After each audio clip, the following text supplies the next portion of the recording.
Assalamualaikum warahmatullahi wabarakatuh. Apa kabar teman-teman semua di rumah? Semoga selalu sehat dan tetap dalam lindungan Allah Subhanahu wa taala. Alhamdulillah berkesempatan kembali lagi dengan Ustazah Ira. Pada video kali ini kita bertemu di pembelajaran pendidikan agama Islam. Ustazah izin menyampaikan aturan pembelajaran daring pada hari ini. Teman-teman yang pertama pastikan fokus saat menerima informasi, kemudian pastikan mengerjakan proyek, pastikan tuntas dan pastikan melapor atas setiap proyek yang kamu kerjakan. Sebelum kita mulai, yuk kita berdoa sebelum belajar. Sikap berdoa, tangannya diangkat, kepalanya ditundukkan. Membaca doa sebelum belajar. Bismillahirrahmanirrahim. Rabbi jidni ilman warzuqni fahman. Baik, Ustazah izin lanjutkan. Nah, hari ini kita bertemu di tema 5, subtema 3 tentang keseimbangan ekosistem. Ustazah izin menyampaikan sedikit penjelasan terkait keseimbangan ekosistem. Nah, di dalam ekosistem itu terjadi hubungan untuk membangun keseimbangan tersebut. Ekosistem juga bisa terganggu teman-teman keseimbangannya, seperti faktor karena perubahan cuaca. Nah, terdapat hal-hal yang mempengaruhi faktor pengganggu terhadap keseimbangan ekosistem, yakni faktor alam dan faktor perilaku manusia. Faktor alam itu apa? Faktor yang dipengaruhi oleh bencana alam yang terjadi. Banyak ya, longsor, tsunami, banjir. Nah, faktor perilaku manusia itu adalah ketidaktanggungjawaban seseorang dalam menjaga keutuhan ekosistem, tidak menjaga alam. Kita lanjutkan. Terdapat lagu tema Selamat Ulang Tahun dari Jamrud. Ustazah izin menggunakan lagu tema tersebut pada kesempatan kali ini. Yuk kita nyanyi bersama-sama. 1, 2, 3. Hari ini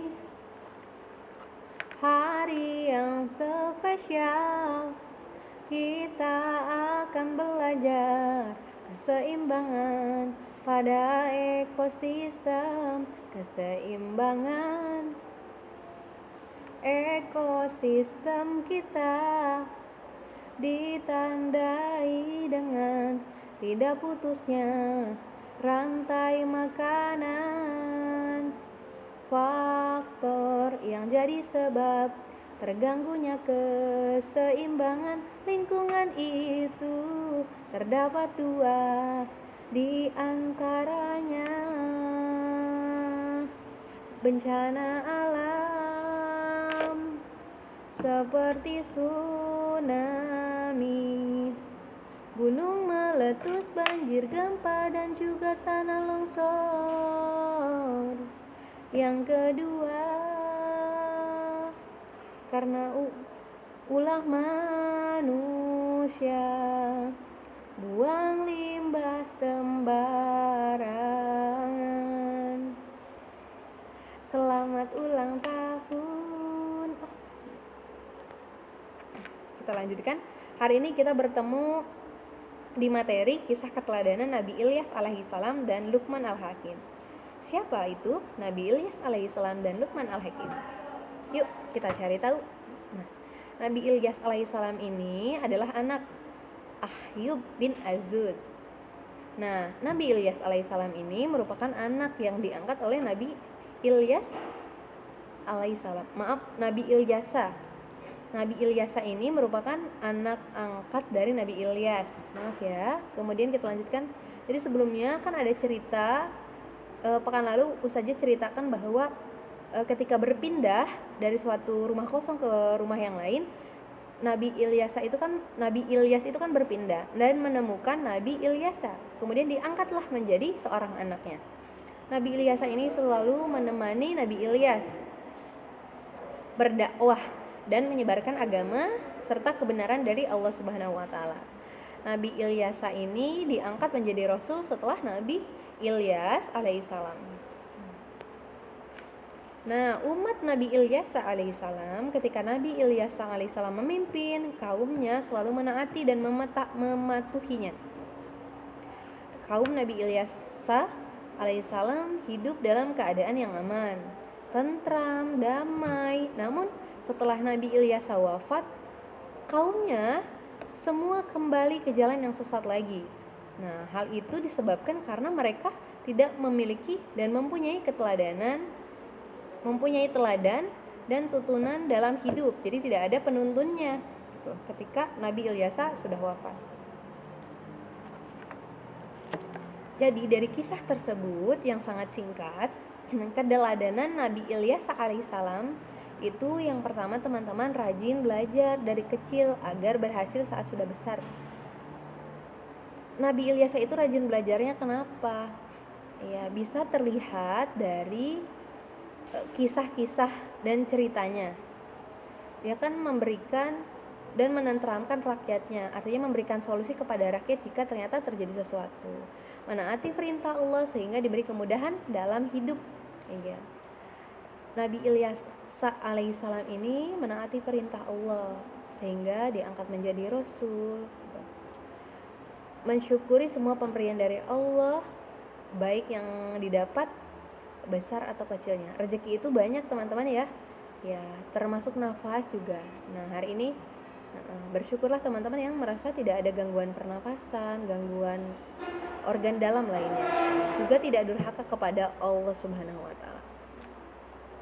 Setelah itu kita langsung ceritakan siapa itu Luqman Al-Hakim dan apa kisah keteladanannya.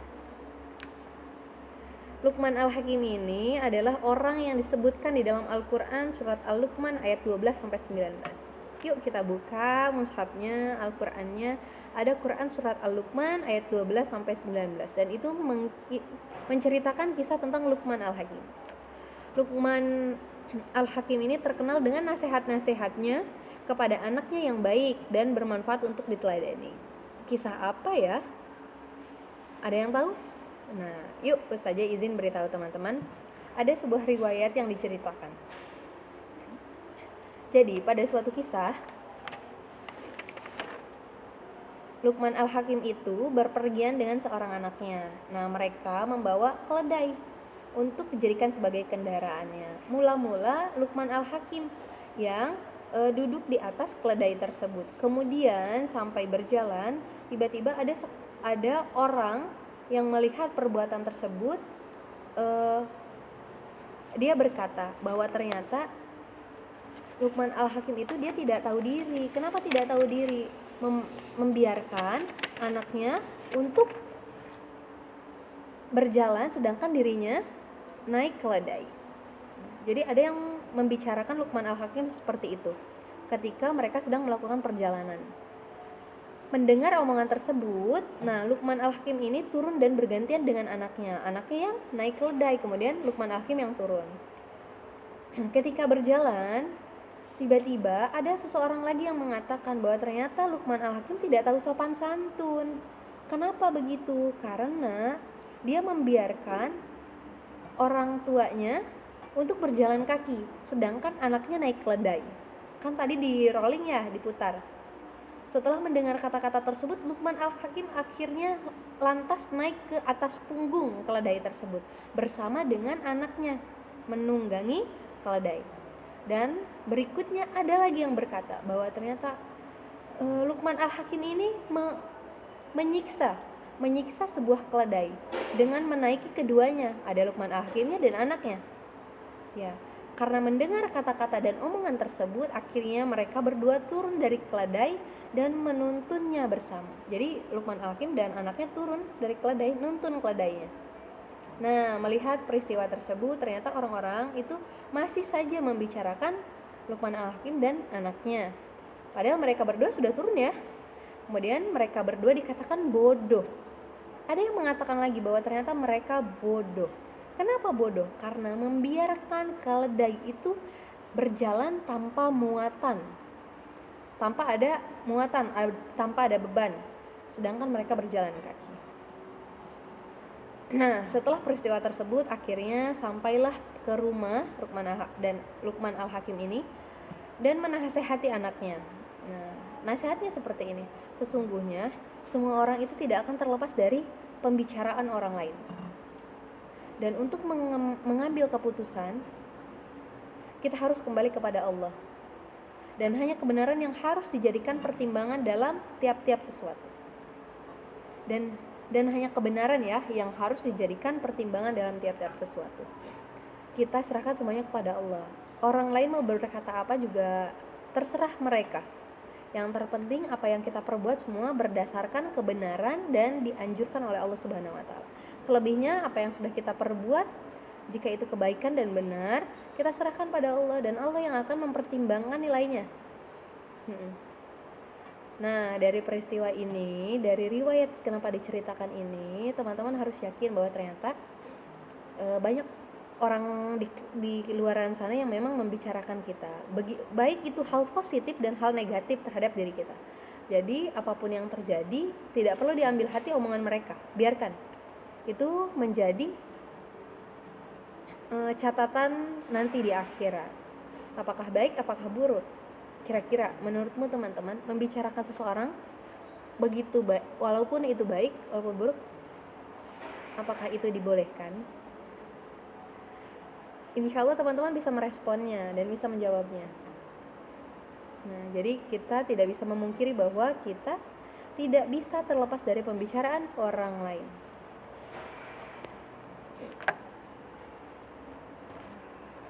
Nah, Luqman Al-Hakim ini terkenal dengan nasihatnya yang sangat luar biasa dan perlu kita teladani. Nasihat apa saja dari Luqman Al-Hakim ini dalam Al-Quran? Nah, itu ada larangan menyekutukan Allah Subhanahu wa taala. Karena menyekutukan Allah termasuk dosa yang paling besar.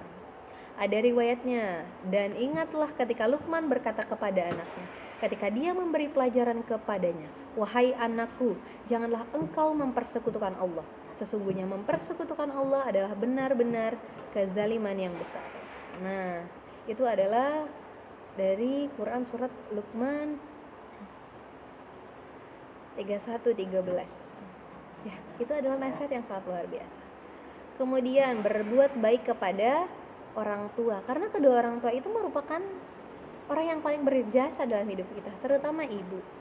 Dan kemarin pun 12/11/2020 tidak lama ada istilahnya Hari Ayah.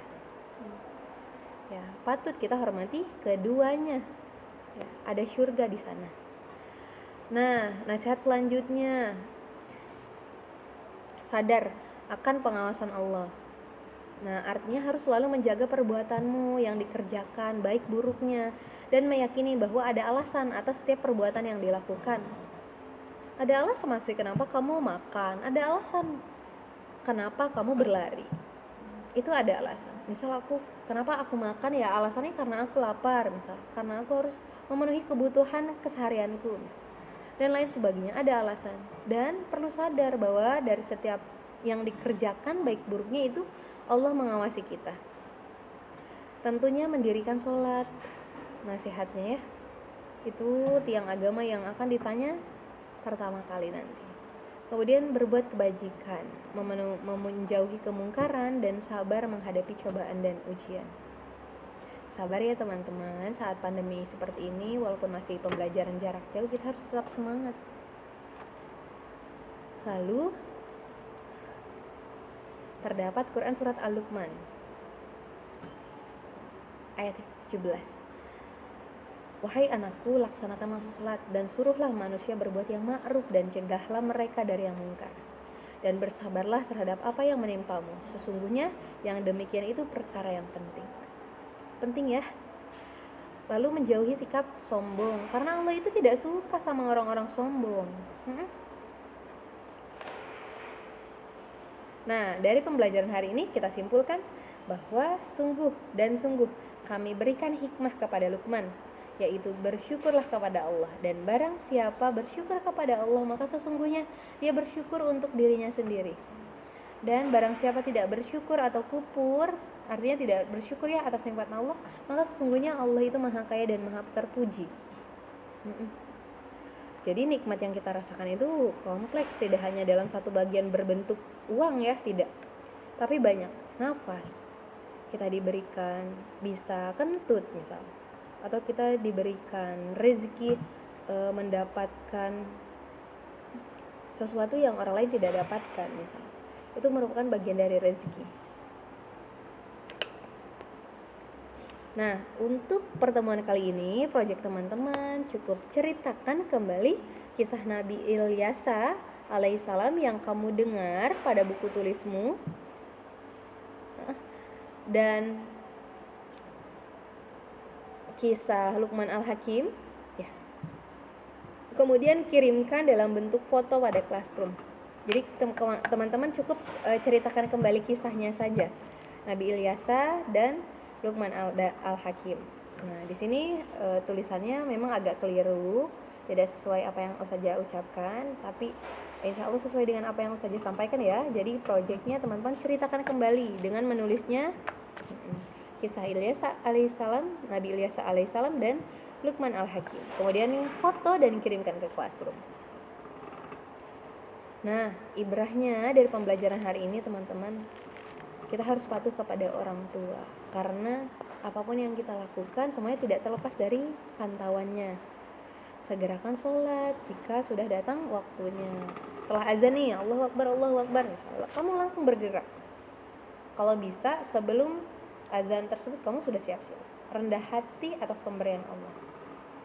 Ya, usaha juga ada pasang surutnya, begitupun pada pembelajaran hari ini. Ada sehat, ada sakit. Nah, seperti itu ya, jadi ada siklusnya, rodanya berputar. Tetap rendah hati tapi mengetahui hal-hal bijak sebagai rujukan berbuat kebaikan.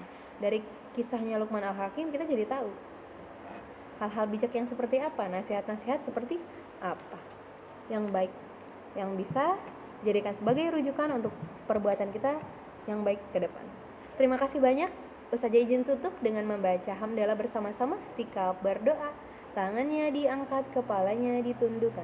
Membaca hamdalah bersama-sama. Alhamdulillahirabbil alamin. Segala puji bagi Allah Tuhan semesta alam. Mohon maaf atas segala perbuatan dan perkataan yang kurang berkenan. Ustazah izin tutup. Wassalamualaikum warahmatullahi wabarakatuh.